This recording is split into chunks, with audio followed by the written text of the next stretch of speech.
नमस्कार फ्रेंड्स मु हरमोहन स्वागत करुच्ची आपको लाइव ओडिशा रिपोर्ट को। आज हूँ 20 जुलाई सोमवार सकाळ 20टी गुरुत्वपूर्ण खबर उपर नजर पकाइबा। ता पूर्व वीडियो गोटे लाइक करूँ फ्रेंड्स। जदि चैनल को नुआ कर चैनल को सब्सक्राइब करने और पाखर बेल आइकन रे क्लिक करने आगे लेटेस्ट अपडेट पाइबा। प्रथम खबर, देशर अधारू अधिक जनसंख्या एबी जीविका पाई कृषि उपर निर्भर करती हेले अनेक चाषी चाषर यथेष्ट आय कर चाषी मानक समर्थन करने केंद्र सरकार एवं विभिन्न राज्य सरकार अनेक योजना चलाती। केंद्र सरकार को एपरि एक पदक्षेप होउछि प्रधानमंत्री किसान सम्मान निधि योजना, जहाँ वार्षिक 6,000 टंका प्रदान करे। ए पर्यंत योजनार 23टी किस्ती जारी करा जायछि एवं चाषी माने एबे 24तम किस्ती पई अपेक्षा करिसंती। सरकार खूब शीघ्र चाषी बैंक अकाउंट को टंका स्थानांतर करने को प्रस्तुत होउछंती। एही किस्ती पूर्व सरकार किछि नियम कड़ाकड़ी करिसंती। एथर प्रथमे केवल सही मनोनीत चाषी अकाउंट को किस्ती राशि पठाजिबो जो माने सरकार द्वारा निर्धारित समस्त निर्देशावली को समयानुसार पूरण करिसंती। जदि आपण जने चाषी एवं चाहती जे आपणकर किस्ती बिना कौन विलंब किंबा बाधारे आपणक अकाउंट रे जमा हो, दयाकरी तालिका रे आपणक ना जांच करंतु। परवर्ती खबर, चलित मास 23-24 तारीख बेलू बंगोपसागर में आउ एक लघुचाप सृष्टि होगाकू जाउछि, जार प्रभाव में 22-25 तारीख जाए ओडिशा रे प्रबल वर्षिब।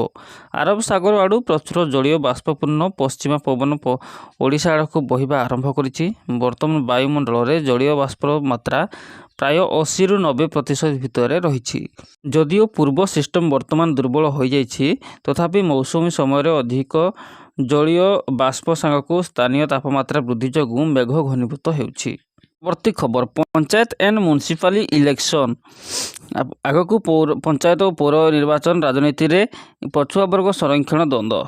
2022 त्रिस्तरीय पंचायत निर्वाचन और पौर निर्वाचन में पछुआ वर्ग को 27% संरक्षण देवाकू तत्कालीन बीजेडी सरकार आईन आनी कोर्ट रे चैलेंज पर पछघुंचा देले। मात्र सबू दल अनुसूचित जनजाति को 22.5% एवं अनुसूचित जाति को 16.25% संरक्षण नियम अनुजाई देइथिले। बीजेडी किंतु सेबे जिला परिषद सभ्य, जिला परिषद अध्यक्ष, मेयर, पौराध्यक्ष, कॉर्पोरेटर और काउंसिलर प्रार्थी देवा बेले 27% नियम मानिथिला। किछि क्षेत्र में यह बहु अधिक प्रतिशत प्रार्थी करिथिला।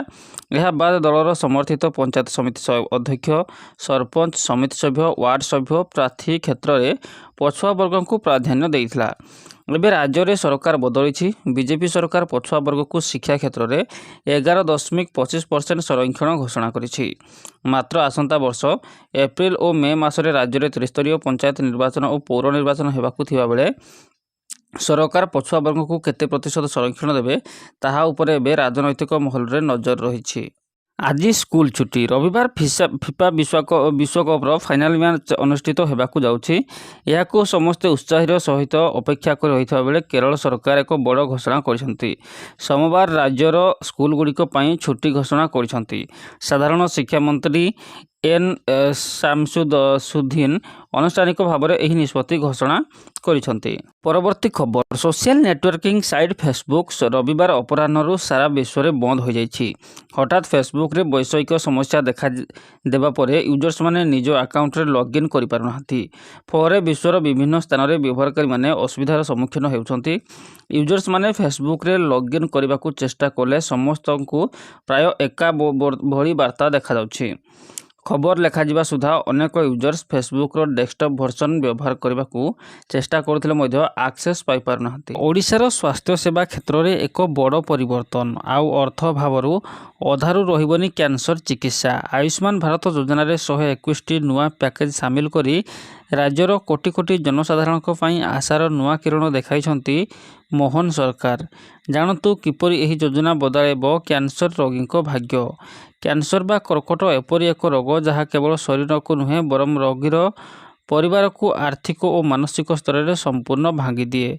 विशेषकर गरीब और मध्यवित्त परिवार एही रोगर व्ययबहुल चिकित्सा करने अनेक समय असंभव हो पड़े। ଏହି ସମସ୍ୟାକୁ ଦୃଷ୍ଟିରେ ରଖି ଓଡ଼ିଶା ସରକାର ଏକ ବଡ଼ ଘୋଷଣା କରିଛନ୍ତି। ଏବେ ରାଜ୍ୟରେ ଆୟୁଷ୍ମାନ କାର୍ଡ଼ ଜରିଆରେ କ୍ୟାନ୍ସର ରୋଗୀଙ୍କୁ ମାଗଣାରେ ଓ ଉନ୍ନତମାନର ଚିକିତ୍ସା ସୁବିଧା ଯୋଗାଇ ଦିଆଯିବ। ପରବର୍ତ୍ତୀ ଖବର, ପ୍ରତିରକ୍ଷା କ୍ଷେତ୍ରରେ ଭାରତ ଓ ରୁଷର ପୁରୁଣା ବନ୍ଧୁତା ଏବେ ଏକ ନୂଆ ମୋଡ଼ ନେବାକୁ ଯାଉଛି।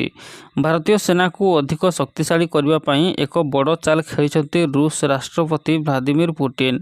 ରୁଷର ସବୁଠୁ ସାଂଘାତିକ ଓ ମାରାତ୍ମକ ଯୁଦ୍ଧ ଟ୍ୟାଙ୍କ T-19MS-କୁ ଭାରତରେ ମିଳିତ ଭାବେ ତିଆରି କରିବା ପାଇଁ ମସ୍କୋ ପକ୍ଷରୁ ଏକ ବଡ଼ ପ୍ରସ୍ତାବ ଦିଆଯାଇଛି।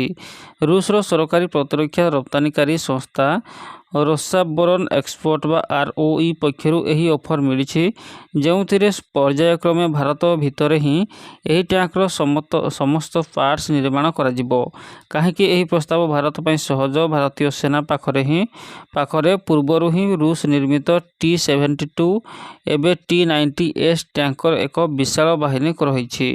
ଭାରତୀୟ ପ୍ରତିରକ୍ଷା ସଂସ୍ଥାଗୁଡ଼ିକ ଏହି ଟ୍ୟାଙ୍କଗୁଡ଼ିକର ଆଧୁନିକୀକରଣ କାମ ମଧ୍ୟ କରୁଛନ୍ତି। ପରବର୍ତ୍ତୀ ଖବର, ରେଳବାଇ ନିଯୁକ୍ତି ବୋର୍ଡ RRB ଟେକ୍ନିସିଆନ୍ ଗ୍ରେଡ୍ 1 ଏବଂ ଟେକ୍ନିସିଆନ୍ ଗ୍ରେଡ୍ 3 ବର୍ଗରେ ମୋଟ 6,557 ପଦବୀ ପାଇଁ ଆବେଦନ ପ୍ରକ୍ରିୟା ଆରମ୍ଭ କରିଛି। ଆବେଦନ ପ୍ରକ୍ରିୟା 2026 ଜୁନ୍ 30ରୁ ଆରମ୍ଭ ହୋଇଥିବା ବେଳେ ଆଗ୍ରହୀ ପ୍ରାର୍ଥୀମାନେ ଜୁଲାଇ 29 ପର୍ଯ୍ୟନ୍ତ ଅନଲାଇନରେ ଆବେଦନ କରିପାରିବେ। ଏହି ନିଯୁକ୍ତି ଅଭିଯାନର ଏକ ପ୍ରମୁଖ ଆକର୍ଷଣ ହେଉଛି ଆକର୍ଷଣୀୟ ଦରମା ପ୍ୟାକେଜ। ଟେକ୍ନିସିଆନ୍ ଗ୍ରେଡ୍ 1 ପାଇଁ ମନୋନୀତ ପ୍ରାର୍ଥୀମାନେ ପ୍ରତି ମାସରେ 29,200 ଟଙ୍କା ପ୍ରାରମ୍ଭିକ ଦରମା ପାଇବେ। ସେହିପରି ଟେକ୍ନିସିଆନ୍ ଗ୍ରେଡ୍ 3 ପାଇଁ ମନୋନୀତ ପ୍ରାର୍ଥୀମାନେ ପ୍ରତି ମାସରେ 19,900 ଟଙ୍କା ଦରମା ପାଇବେ। ଏହା ସହିତ ଅନ୍ୟାନ୍ୟ ରେଳବାଇ ଭତ୍ତା ସମ୍ବନ୍ଧୀୟ ସୁବିଧା ମଧ୍ୟ ପ୍ରଦାନ କରାଯିବ। ଏହି ନିଯୁକ୍ତି ଅଭିଯାନ ଅଧୀନରେ ମୋଟ 6,557 ପଦବୀ ପୂରଣ କରାଯିବ।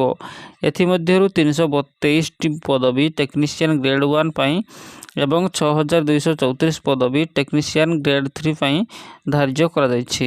ପରବର୍ତ୍ତୀ ଖବର, ଆସୁଛି ଷ୍ଟେଟ୍ ସ୍ପେଶାଲ ସେଲ୍। ପ୍ରତିଟି ପ୍ରୋଜେକ୍ଟ ହେବ ହାଇଟେକ୍। ରାଜ୍ୟର ଭିତ୍ତିଭୂମି ବିକାଶକୁ ଆହୁରି ମଜବୁତ ଓ ଉନ୍ନତ କରିବା ପାଇଁ ଓଡ଼ିଶା ସରକାର ଏକ ବଡ଼ ପଦକ୍ଷେପ ନେବାକୁ ଯାଉଛନ୍ତି। ପ୍ରକଳ୍ପ ଯୋଜନା, ଡିଜାଇନ, ମୂଲ୍ୟାଙ୍କନ, ତଦାରଖ, ତାଲିମ ଏବଂ ଗବେଷଣା ପାଇଁ ସରକାର ଏକ ସ୍ୱତନ୍ତ୍ର ଷ୍ଟେଟ୍ ସ୍ପେଶାଲ ସେଲ୍ ବା ରାଜ୍ୟ ସ୍ୱତନ୍ତ୍ର ପ୍ରକୋଷ୍ଠ ଗଠନ କରିବେ। ପରବର୍ତ୍ତୀ ଖବର, ଆଣ୍ଡି ବର୍ନହାମ୍ ହାତକୁ ଯିବ ବ୍ରିଟେନର କ୍ଷମତା, ହେବେ ଦେଶର ପରବର୍ତ୍ତୀ ପ୍ରଧାନମନ୍ତ୍ରୀ। ଲେବର ପାର୍ଟିର ମୁଖ୍ୟ ଭାବେ ଆଣ୍ଡି ବର୍ନହାମ୍ ନିର୍ଦ୍ୱନ୍ଦ୍ୱରେ ନିର୍ବାଚିତ ହୋଇଛନ୍ତି। ବର୍ନହାମ୍ଙ୍କୁ ଆନୁଷ୍ଠାନିକ ଭାବେ ଲେବର ପାର୍ଟିର ନୂଆ ମୁଖ୍ୟ ଭାବେ ନିର୍ବାଚିତ କରାଯାଇଛି। ଏହାପରେ ବର୍ନହାମ୍ ବ୍ରିଟେନର ପରବର୍ତ୍ତୀ ପ୍ରଧାନମନ୍ତ୍ରୀ ହେବା ଏକ ପ୍ରକାର ନିଶ୍ଚିତ। ପରବର୍ତ୍ତୀ ଖବର, 3 ବର୍ଷିଆ LLB ଆଇନ ପାଠ୍ୟକ୍ରମରେ ନାମ ଲେଖାଇବା ନିମନ୍ତେ ଉଚ୍ଚଶିକ୍ଷା ବିଭାଗ ପକ୍ଷରୁ ବିଜ୍ଞପ୍ତି ପ୍ରକାଶ ପାଇଛି। ଛାତ୍ରଛାତ୍ରୀମାନେ ସାମ୍ସ ପୋର୍ଟାଲକୁ ଯାଇ 3 ବର୍ଷିଆ LLB ପାଠ୍ୟକ୍ରମ ନିମନ୍ତେ ନିଜର କମନ ଆପ୍ଲିକେସନ ଫର୍ମ ପୂରଣ କରିପାରିବେ। ଆଜିଠାରୁ 30 ଜୁଲାଇ ରାତ୍ର 11:45 ପର୍ଯ୍ୟନ୍ତ ଛାତ୍ରଛାତ୍ରୀମାନେ କମନ ଆପ୍ଲିକେସନ ଫର୍ମ ପୂରଣ କରିପାରିବେ।